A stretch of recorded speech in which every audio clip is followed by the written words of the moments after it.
district. I didn't bring any of that for today. Okay, that's perfect.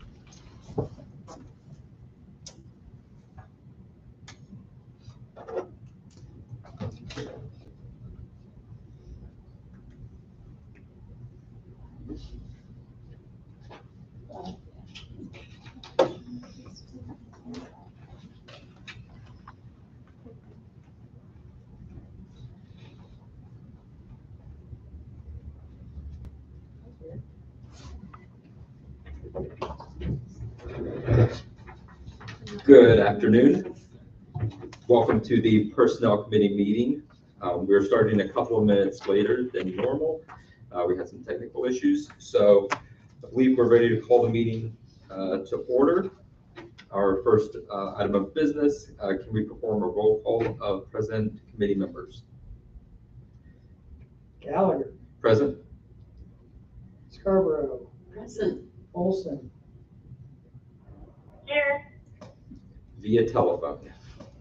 So one of the things I wanted to mention at this point is Matthew reviewed regulations and state ordinances and statutes and stuff, and found that tying elected officials and committee members through telephone lines is acceptable. However, voting on issues is not permissible. So Serenity, feel free to chime in whenever you have something you want to contribute. And then when we go to call roll, we'll just skip your name, okay? Thank you. Thanks, Serenity. Also, we've got Mayor Flippin here and Alderman Callaghan, along with a couple of city staff, Jared McGinley, Sarah Everhart, and then Jennifer Gallagher. She's ducking. Okay, second item on the agenda is approval of meeting minutes. I did not see any in the packet. Are there any to approve? There are not, okay. Are there any committee meetings that have occurred that do not have minutes? Other than the most recent one where, and that's something we can talk about, the former HR manager was taking the minutes for those meetings. Okay. Previously, an alderwoman had been doing the minutes. For whatever reason, the decision was made that was going to be the HR manager's role. So I've started that process, but you as a committee need to decide who you want to be the record keeper to take the minutes. Okay, we will discuss that. So what you're saying is there is one meeting, the last personnel committee meeting that occurred, that has no minutes because the minutes were in the possession of a former employee. That's correct. Okay. How difficult would it be to create those minutes? I can go back to the previous agenda. I was obviously in attendance, but I didn't take any. Okay. I didn't take minutes for that. I can create something based on the agenda and my recollection of the meeting. Okay. So, I think having that at the next, I just want to tie the knot on meetings having minutes. And so in that vein, I move that the city clerk be the official record keeper for personnel committee meetings. A second.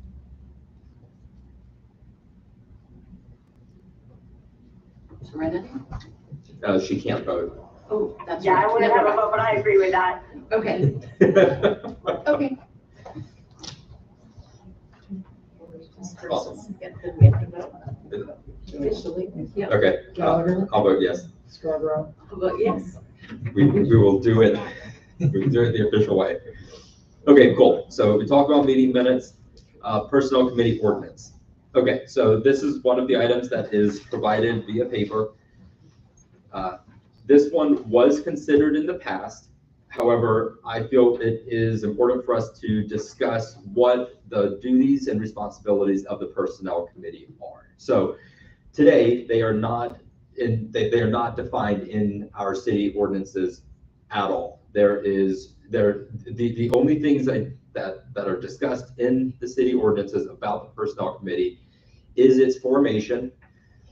Hey, we're authorized to have a personnel committee, and who comprises the personnel committee. 3 total members, the finance chairman, and 2 other aldermen. that's it. And most other organizations, most other everybody has roles, duties, responsibilities. And I feel like we've gotten astray in the past, and I would like to make sure that we kick things off on the right foot by having our duties explicitly outlined so that we don't take things on that the larger board isn't aware of or would have an issue with. So looking through the bill, it looks to amend the city ordinance by not changing the time and place. So let's talk about what would change.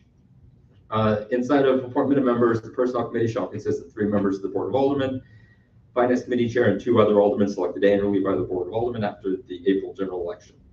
The mayor and the president of the Board of Aldermen are excluded from holding a seat on the personnel committee. The committee member shall select 1 member as chair. That doesn't change. That's exactly as the ordinance reads today. Meet not less than once monthly. Personnel committee may meet in special meetings at such additional times as may be set by the chair. All meetings will be held in City Hall. They shall be open to the public unless otherwise specified by law. So if you look at the agenda, there's 3 items at the bottom that enumerate some of the 610.021 allowances for closed session. Things that involve legal action, causes of action, litigation, or privileged communications between the city's representatives and its attorneys, hiring, firing, disciplining, and promoting of specific employees, and records which are protected from disclosure by law. So that allows us to go into closed session, but by default, the information that we discuss is intended to be open. And again, that is already in the ordinance. It already says that. So here's what is new. 115.270, an enumeration of duties. The Personnel Committee shall serve as an advisory board body to the Board of Aldermen regarding the recommendation and administration of personnel policies. They shall have the following duties only: review documentation provided by department heads and form recommendations related to employees' step plan progression. So that covers this list of HR recommendations that we receive on a weekly basis, or on a bi-weekly basis. The next one is review documentation provided by department heads and form recommendations related to hiring, firing, promoting, and disciplining of an employee of the city of Pleasant Valley. So that's the part B of this. If there's additional items that are on HR recommendations that fall within that category, that's a standard item to discuss as a personnel committee. Research and form recommendations regarding employee recruitment and retention.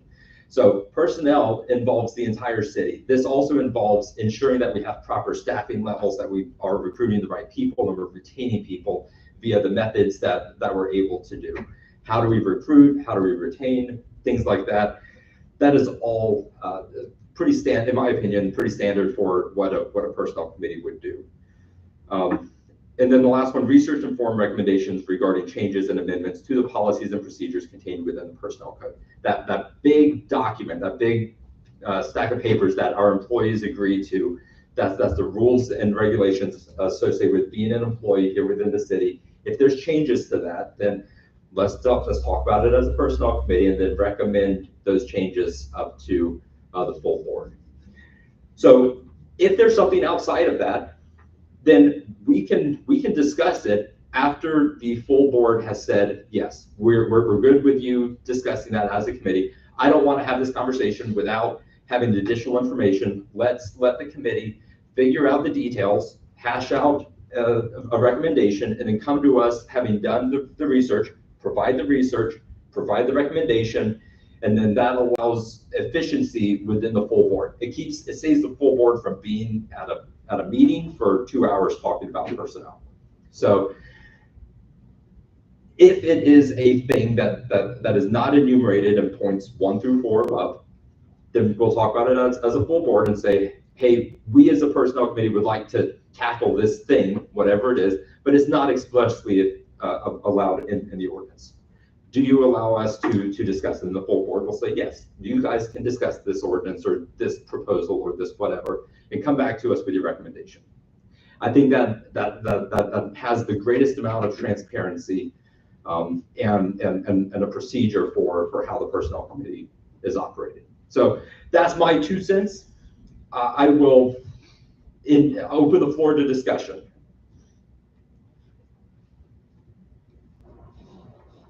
Serenity, Sorry, it's hard, I don't want to interrupt anybody. I can't do the physical cues for conversation, but I just want to say that I read over the ordinance this week, and from my perspective, there was nothing that I felt really needed to be changed before we kind of brought this draft forward to the personnel committee. So as far as I'm concerned, and obviously I want to hear everyone else's input as well, especially the staff input on if there's anything that they feel should be additional or subtracted from that. But so far from my review of it, I thought it was good as is for covering the duties of the personnel committee. so on that vein, we've had a couple of department heads with us. Are there any items that you have concern about in the ordinance? That sounded good. Okay, cool. Hey. Do Yeah, the go ahead. department heads have a copy of that ordinance as well, if they, the ones who are present? Is it the exact, I mean, it sounded like It's the exact the same exact one same. that you've provided in the past. No, we don't have a copy with us, but we do both have copies in our office. Okay, I was just wondering if they could see the actual, written ordinance out rather than just having to, hear Pat say it, so if they wanted to look over and review it, if they had any ideas or thoughts, we wouldn't be voting on, passing it at this point anyway, but it could be something that if we could make sure they can review it and they can even, come before the board if they had any other changes they would like to make before it gets officially passed by the board. Cool. We'll make sure they get a copy of it. Mayor Flippin, you had something to? Yeah, I just, under, item 3, section 2, Okay, yep. where it's talking about a maximum of 2 aldermen, the park board, ordinance, no more than 1 alderperson or board member can be on that committee. Okay, so you're in officers? I'm in section 2, Yep, section the 2. officers, number 3, What used to be 3, but is now renumbered to 2. 2, yes. So that last part of that sentence is taken verbatim from our existing ordinance. So if we need to take a look at how this interacts with the park board, yeah, let's make a note to do that. Because the intent of the park board is not to stack it with Board of Aldermen. Yeah, absolutely. Is there a separate ordinance that created that park board? Oh, yes. But if it's a separate ordinance that stands by itself, shouldn't be included in this, should it? Or So- would it need to be? Well, it says all, So today, the Under officer committee. section talked about how the personnel committee, I was moving the personnel committee out of officers and putting it with a specific section that's dedicated to personnel committee. So Article 5, that's your go-to spot for personnel committee. That talks about appointment of members, time and place of meeting, duties, and the activities clause at the end. And then that means we're yanking it out of the officers area. Okay. So we're just moving the location of it to make it flow better with, this is everything about personnel. Because today, you have a little section that says personnel, but then you have to look at a totally different section to see how people are appointed to it. I just think it flows better if it's all contained together.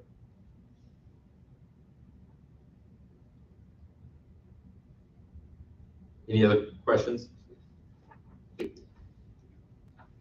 So here's a question. We're forming a recommendation. Would it be appropriate to make a motion that this is our recommendation?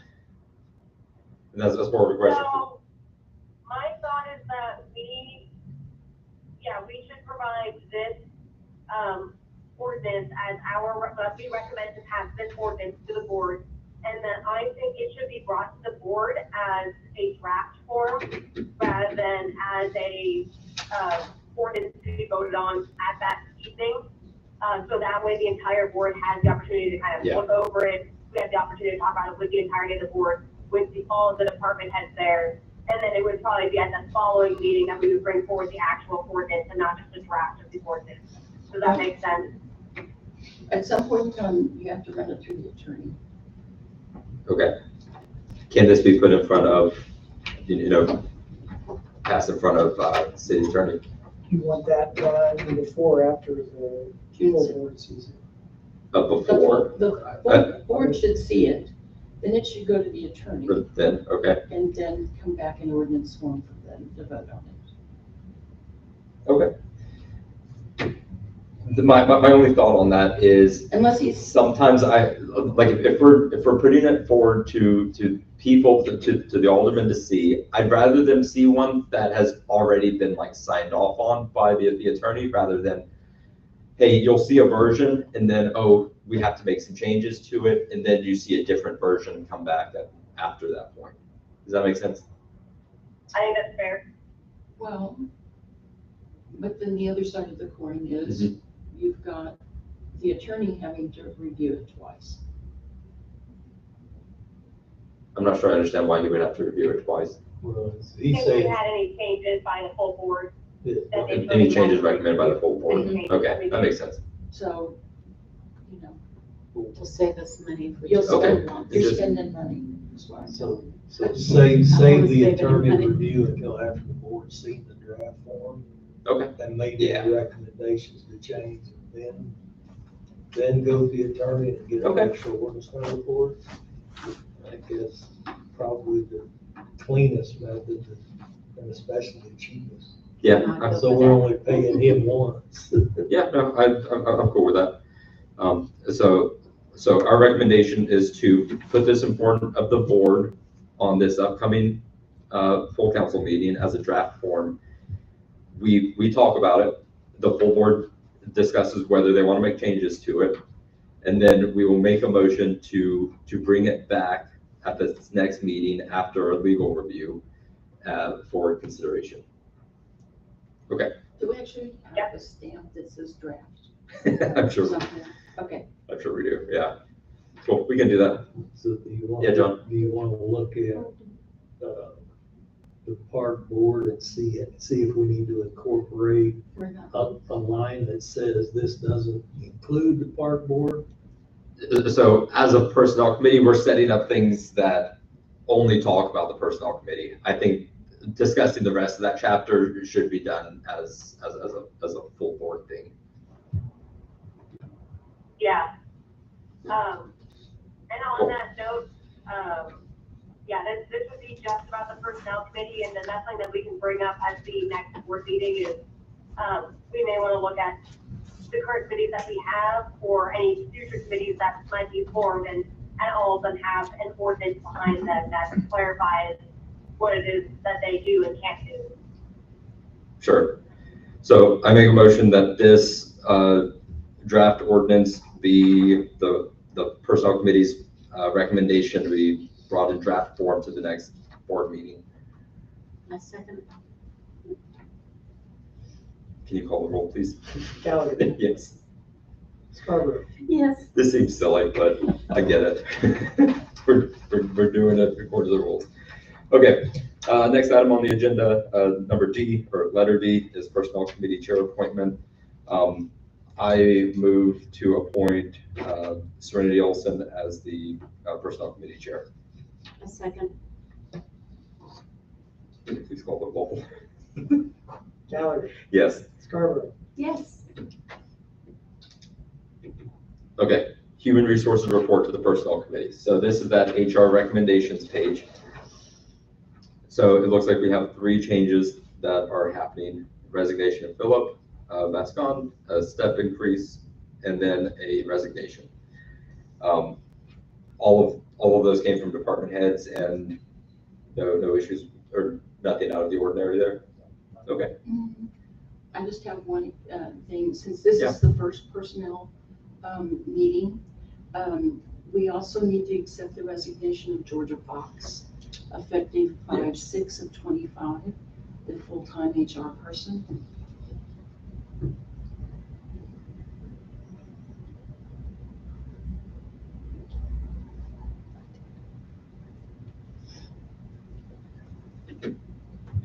Are there any others that are on here that need to be added?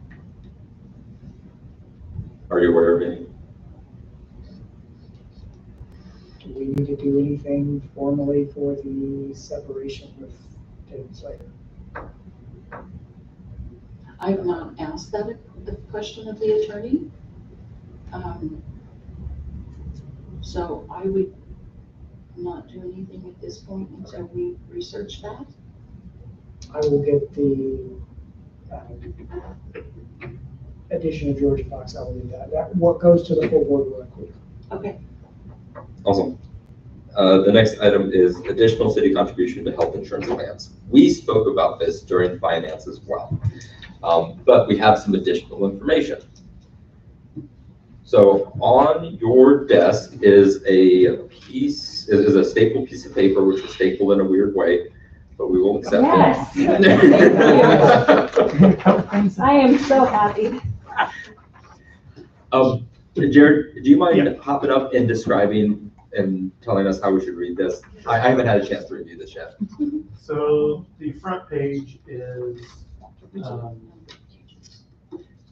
everybody is under the Choice Fund 2500. The second page, they are the Choice Fund 1650. There are lots of different options you can do with certain percentages, different payment plans, paying some of these plans and still some of the I&O plan, or however you want to do it. These are just two options that I made. So backing up a second. So I see a list of names on the left-hand side, Yep. and I see current plan. Sure. Why would we have a new plan where we put everybody on a different plan? I thought individuals had to sign up for a specific plan. I guess I don't understand your question. So So, the current plan is what the plan they have right now. so the second line, that's a person. They're currently associated with Choice Fund 1650. Yep. Are they selecting the Choice Fund 2500, No. or are we putting them in there? You're putting it, well, they choose it. So you have the option as a city, like I said, multiple options, but this is the city's option of paying 100% for the employee under that fund and 75% of family under that health insurance option. Okay, I So see that. if they want the city to pay 100% for their insurance for themselves, They would they have have to be to on choose the that. 2,500. Okay, If they want the city to pay 75% of the family, they have to choose the 2,500. that makes sense. Okay. Thank you. You bet. Sorry, walk me down the paths. So obviously the second column is the current plan that they're in, and you just look at the different columns for the cost for the employee for the city. So now you get over to that new plan. So everybody is underneath that 2,500 plan, same page. Okay. So now that next column is the new employee cost of what they'd be paying. So there is an assumption there, because we would still offer the 1650 if they wanted to take it, but the city would not change any contribution rates at that rate. So This has it as if they wanted to choose the 1,600, you would pay the employee portion of the 2,500 towards that plan. So you are set. You know what the city's going to be paying towards multiple plans, because you're going to be paying the 2,500 employee rate towards any other plan. So you know what you're going to be paying. Essentially, the city is just paying one flat rate, basically, Correct. for health insurance plan, and it just so happens to cover the 2,500 plan, Correct. essentially. Okay. I figured out that through the years, Pleasant Valley has a way of making things rather difficult. This is a way of simplifying it. You have one option. If you want it to be paid for, this is it. And we'll pay whatever the $556, which is the employee portion of the 2,500 plan, towards whatever plan you want, but we're only paying that $556. If that makes sense to you. Makes sense to me. yeah, So that next column is the new proposed monthly cost for the city. And then that difference column, you can tell, it has a minus in front of it. That's actually cost savings for the city. Gotcha. By switching to the 2,500 plan. So on that INO, Yep. what change does that have from the employee's perspective as far as deductible, covered services, things like that? I think the INO is a pretty good plan. I've never been on it. For what I know about it, it's a pretty low deductible. Mm-hmm. It's one of those low deductible, high premium kind of plans. Yeah. Where they will make up that money, if they switch to this 2,500 plan, the city doesn't pay any into an HSA for that INO plan.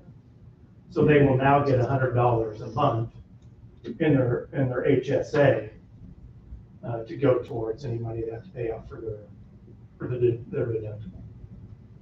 So that's also that far right column, and if you go below those two columns, that $2,663.40, that's how much per month the city would be paying more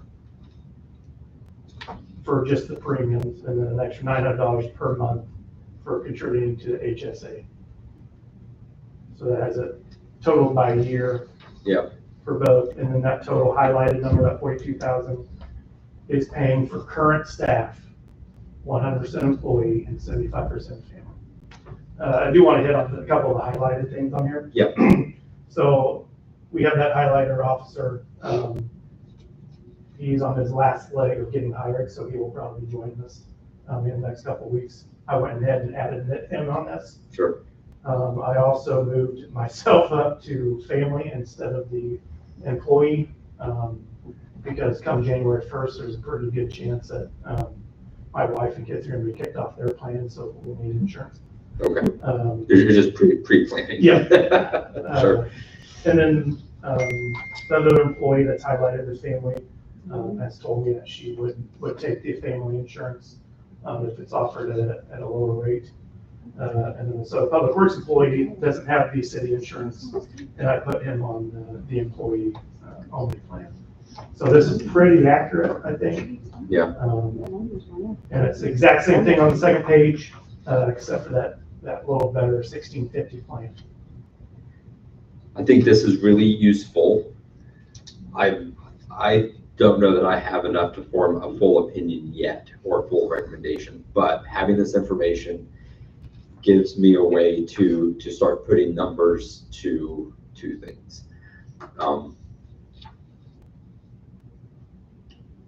So one of the things that we mentioned during the finance committee meeting was that there's multiple levers to pull. There's adjusting contribution rates. So this is a great workup of changing the contribution rates from 80, 50 to 175 of a very narrow set of options. We also have that HSA contribution piece as well. And I think balance, I think the optimal solution is probably balancing both of those levers. Maybe a percentage that's somewhere between 80 and 100 and 50 and a number higher, and adjusting HSA. And my stepson may be bringing further information about other insurances. Okay, you got family that's in insurance who has additional information about like what plans are and stuff like that? Yes. Okay, more than interested in having more information. So yeah, cool.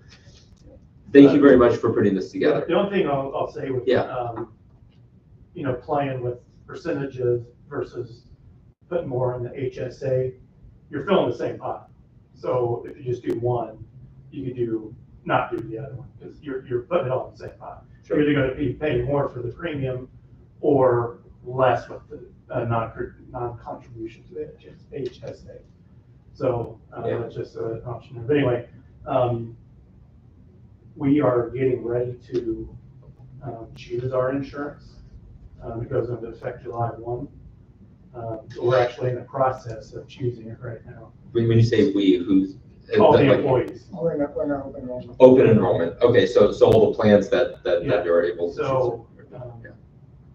I would hope, and if you can do it quickly, Sure.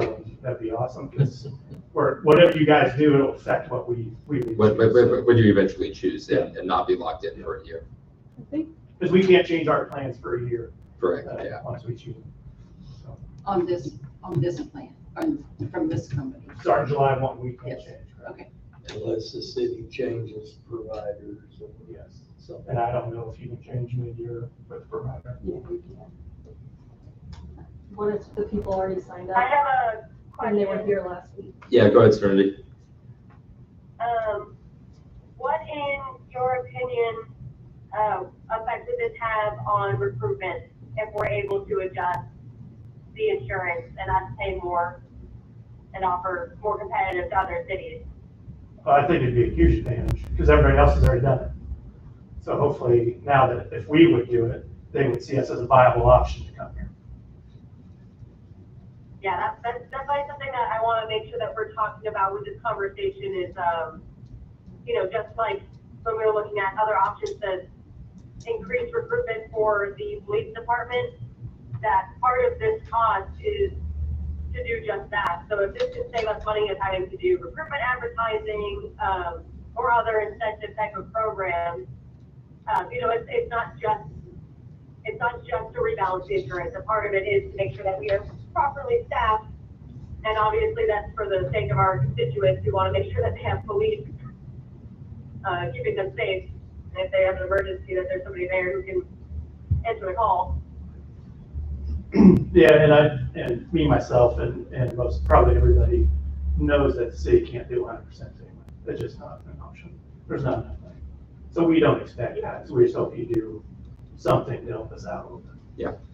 Okay, thank you.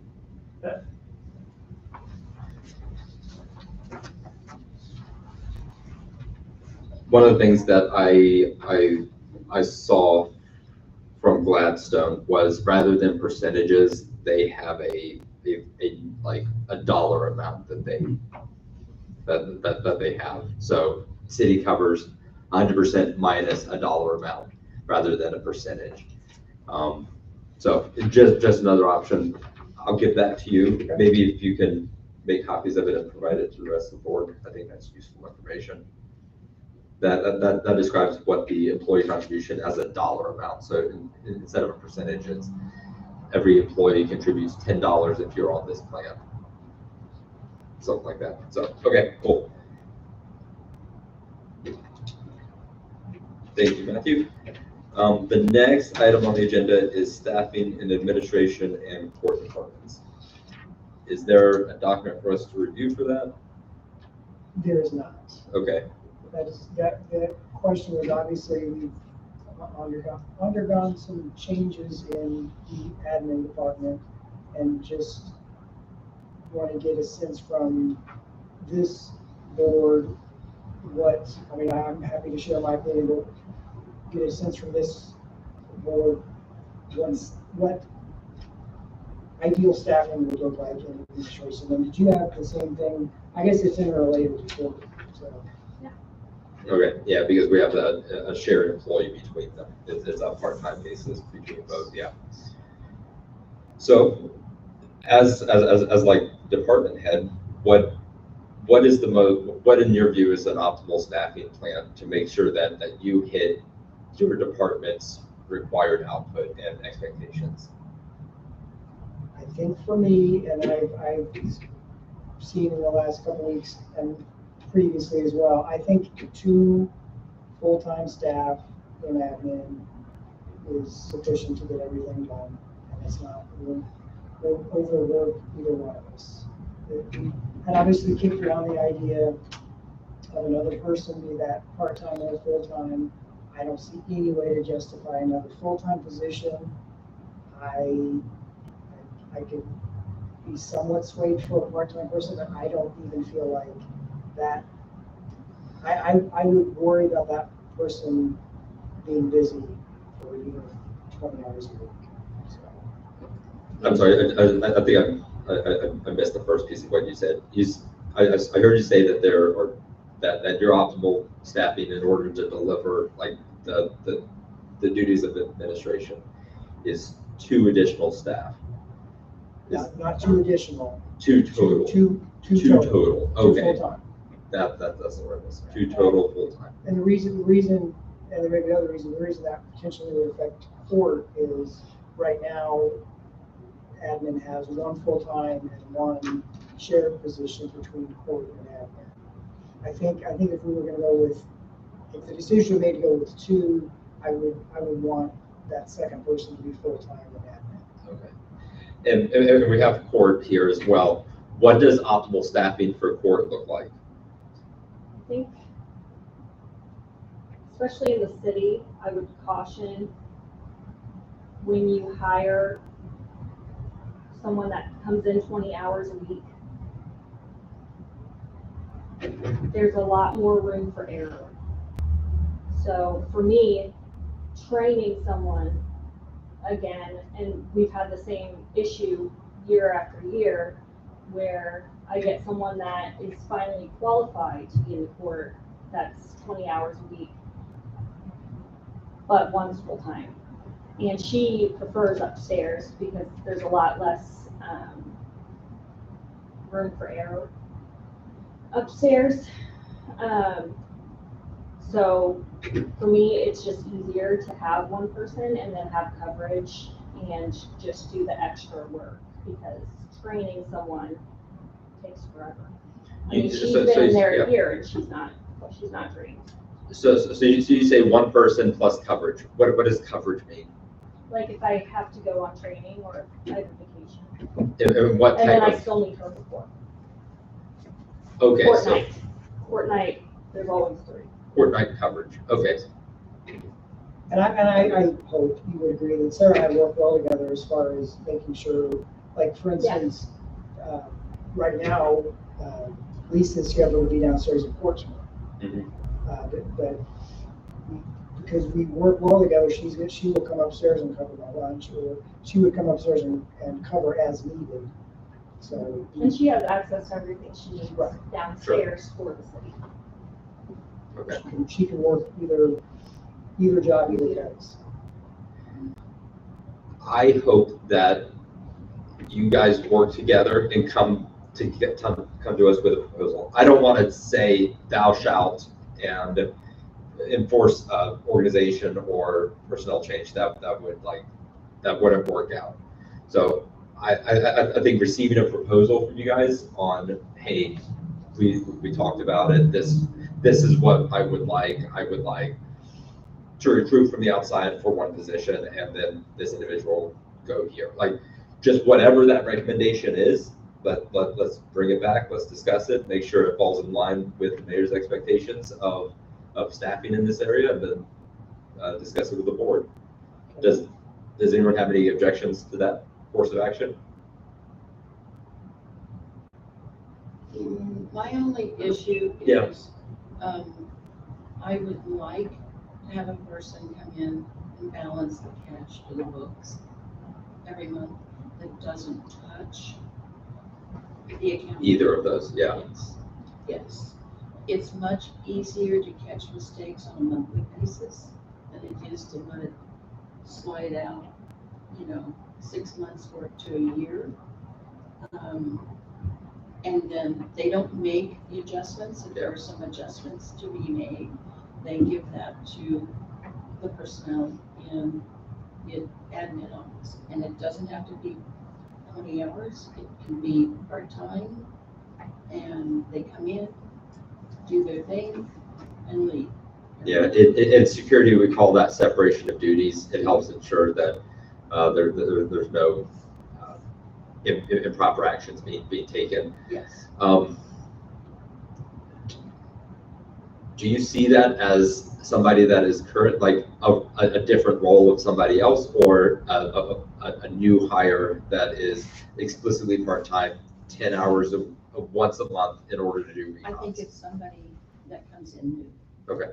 Could that be like more of a consultant kind of thing, like a 1099? You have to pay a It could CPA be, to do it? Whatever you guys would want to do, as long as that it's. I mean, it doesn't affect me. I was just. It- I know, That's- as long as yeah.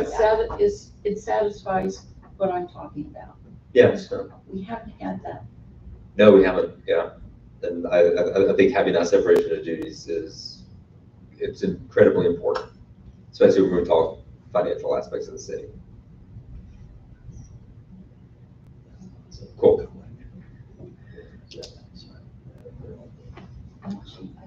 has the ability to do that. Personnel recommendations on consent agenda. What is that item? That's one I added that we had brought to the board some time ago about, just Yes. about, if it's the will of the board, if it's the will of this committee, that's fine, but the act of somebody from the personnel committee reading each one, the board voting on resignations, for example, I don't know, it feels odd to me that we continue to do that, but I feel like it's something, unless there was something unusual that needed to be called out, that it's something that could be handled via the consent agenda. Okay. Like literally on the consent agenda, when we are approving prior meeting minutes, when we are approving expenditures, we are also approving HR recommendations, like this thing. Yes. Not other topics. We need to like probably adjust this to only be like standard job change stuff, and put that as a consent agenda item. And just like we've done in the past on finance matters, if you have a conflict, like a payment to a spouse or the hiring of first degree or fourth degree consanguinity, I've always messed up that word. Then when we're making the motion to approve the consent agenda, you say, I have a conflict on this item, can we consider that separately? And so we pull that one item out, we talk about it, we approve the rest of it as consent agenda, and then we do the, hey, I happen to be related to this person, so I'm gonna abstain from this one, and then it's a motion. I motion to accept the resignation of X effective on this date. And then the full board votes on that. But it saves us from, if there's 18 items on here, going through and reading each one. So I want to make sure that number one is legal. So let's pass this through the city attorney, make sure that is allowable, and bring it to the board to change the format of the consent agenda with the recommendation of legal. I move that that's the recommendation of the board or of the committee.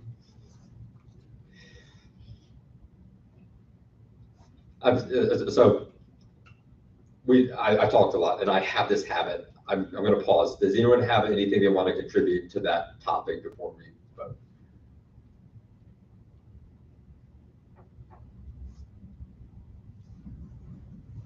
Awesome. Okay, can you call the roll, please? Gallagher, Yes. Scarborough, Yes. Awesome. The next item is judge and prosecutor appointment ordinances. What is this?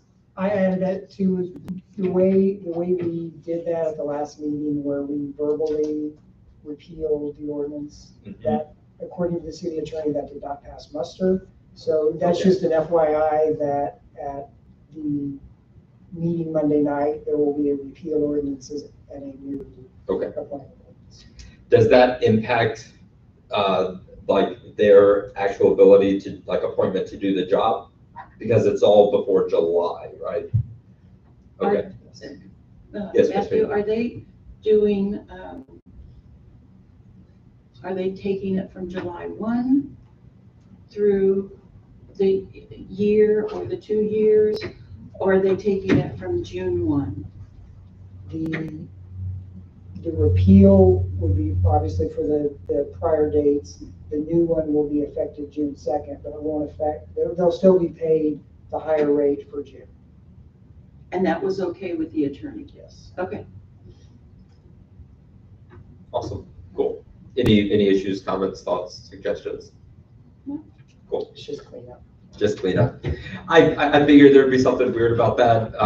We knew walking into it that it was, we tried to do it fast and we tried to do it right, and sometimes fast is not always right. So If rule of thumb is you don't change your ordinances that come from the attorney.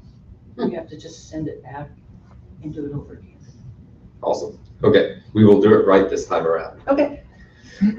That is the last official item on here. There is the catch-all of all other personnel issues that may need to be addressed.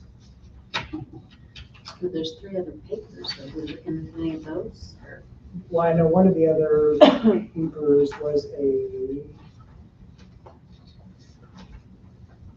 something about steps. Alderwoman Olson asked me to include that. I don't know if there was a, Alderwoman Olson? Yeah, and it's really hard to hear you, Matthew. Oh, okay. I can hear Pat just fine. It's super loud. Everyone else is much quieter. You had asked to have the current salary schedule included in the packet. Yes, the main reason I wanted that in there was if we were going to be looking at adding another person to admin or to court, I wanted to make sure that we had what the current pay was at each step, so that way if we were forming a new position, we could have a discussion about what that pay rate would be at. Or if we're looking at hiring an HR person, what that pay looks like. So that's why I wanted that included initially, but I do remember Sarah mentioning something about us wanting to look at the step plan. I do, but I'm going to get a letter from the judge first, and then I will have that ready for probably a closed session on Okay. Monday, if that works. And Yeah, then no, maybe that's Matt and I will totally be on the same page by then with what we both want and can make a recommendation together. Good, I was gonna ask for a letter from the judge. Great minds think alike. Well, maybe.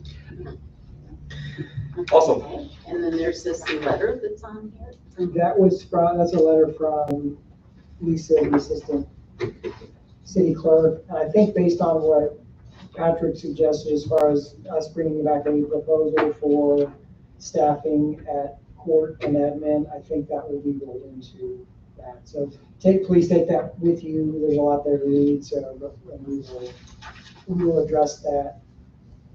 Same thing, that really came up when we were discussing the idea of adding a part-time position. That was a first stab at the job description, so. Ah, gotcha. Oh, That's the okay. add piece. Okay. That's fair. Okay, cool. One other thing. Yeah. I don't know if we need to address this in personnel. We received resignations from Mary Langner and Rod Kreitz from the Parks Board this morning.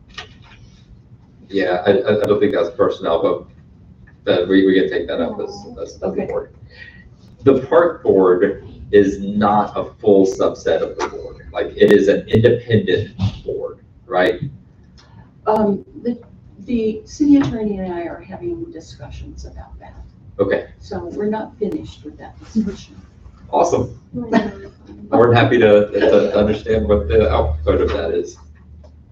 Cool. Any other personnel issues that need to be addressed from staff? I have a clarification item. Okay. Sorry, am I interrupting somebody? Yeah, but go ahead, Serenity.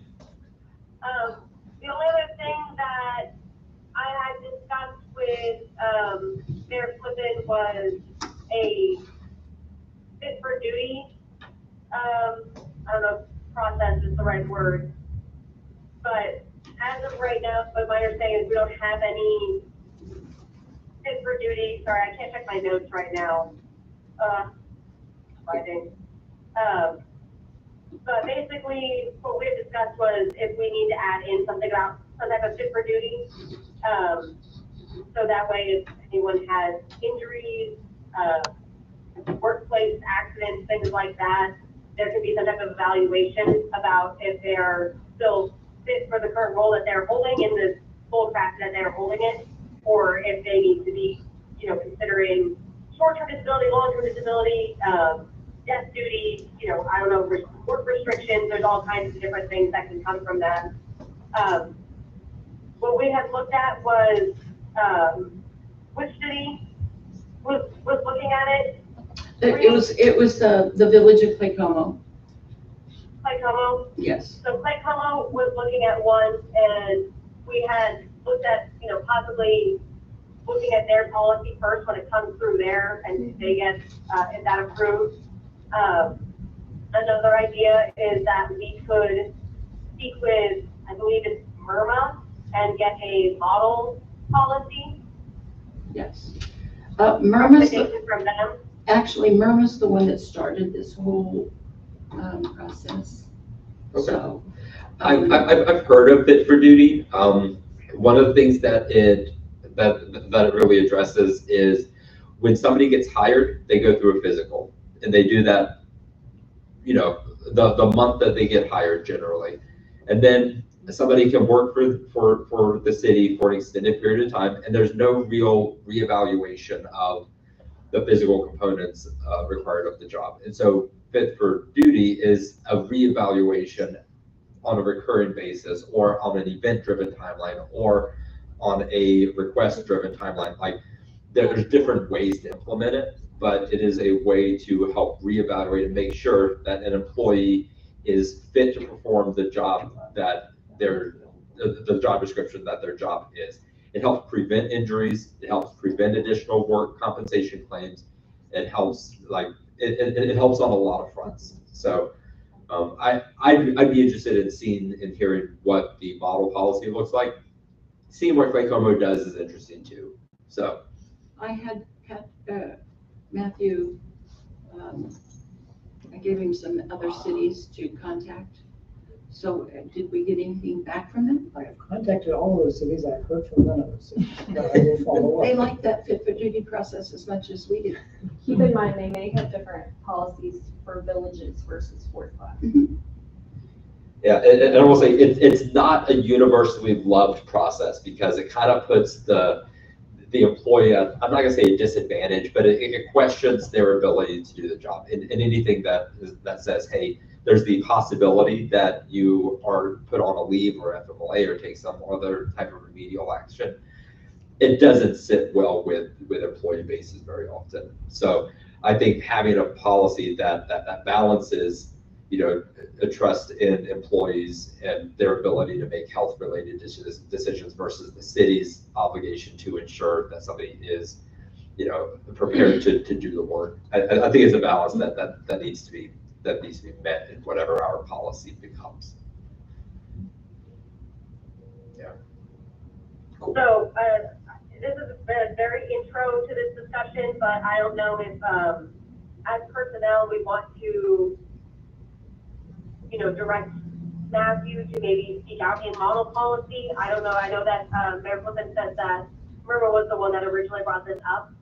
So I don't know if that is then saying that they do not have a model policy that they can provide for us, or. Yeah, if they can help us along, that would be awesome. If they're telling us to do this thing, then they should provide a framework for this thing to do.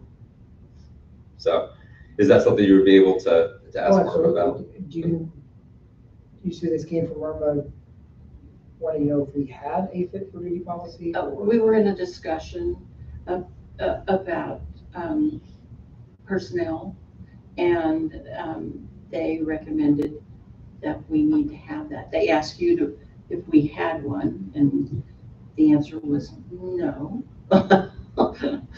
So, yes. Well, if they don't have one, they may be able to refer us to some municipalities that currently do, and we could potentially get a copy of that to review. I've got on a note here to reach out to them. I will also reach out to NPR, which, while we don't use them for those services, they certainly offer them, so they might have something. If nothing else, we could compare it to. Really, I didn't know that they were a resource for that. Okay. Awesome. I think the police chief brought up a closed session topic. Sorry, Mr. Randy, what did you have? I was gonna say that was all that I had on that. I just wanted to kind of open that door and start that discussion and kind of see how we want to move forward with it. Cool, thank you. And Chief, what's the subsection that you need for? Is it hiring, firing, is it legal? 3. Subsection 3, okay. I move that we enter closed section under 610-021, subsection 3, hiring, firing, discipline, or promoting of employees, with the following people present: myself, Alderwoman. You can use my office if you want. Oh, awesome, perfect. Debbie, thank you. And then John and Reed, you are more than welcome to join us as well. Is that something you want to be added to? You don't have to be. I was gonna say, I'll set this one out. Okay. It just- And then the police chief. Is there anyone else that you would need, chief? No. Okay. Did you include Matthew? Yes, Matthew as an official record keeper. I'm hoping we don't have to start keep doing that. Matthew as the city clerk, his job description includes taking meeting minutes, including in closed session. So unless he has a conflict, my intention is to utilize him as much as possible. Well, thanks for not keeping us out of the meeting this time. Awesome. And I just want to make sure that everybody who both is watching and here in the room understands closed session of a committee meeting is not an avenue to take action. This is information gathering only so that a recommendation can be brought to the board. Awesome. How does this work with me on the phone? Do you know, Matthew? Because I'm a little out of my depth on that one. She's welcome to attend, but it's the same thing. She can participate. Okay. She couldn't vote. That would just mean if we might possibly need to stay in here and excuse everybody, We can, or unless that's portable. no, it's certainly not portable. Which route do the attendees? I mean, I don't want to force you out, but it does make more technological sense. We will turn that off. It's gonna be fairly quick. It'd be a couple minutes. Let's say we can just go out in the lobby or Yeah, go back. go back to your office. Okay. If that works, we'll just have it here. Can we go ahead and call? Are there any issues with the motion? No, I need a second on the vote. Oh, I second it. Okay. Can you vote? Gallagher, Yes. Scarborough, Yes. Jen, I'll lock this, close this door. You ready for the stand? Yes. Yeah. Go ahead and turn it off.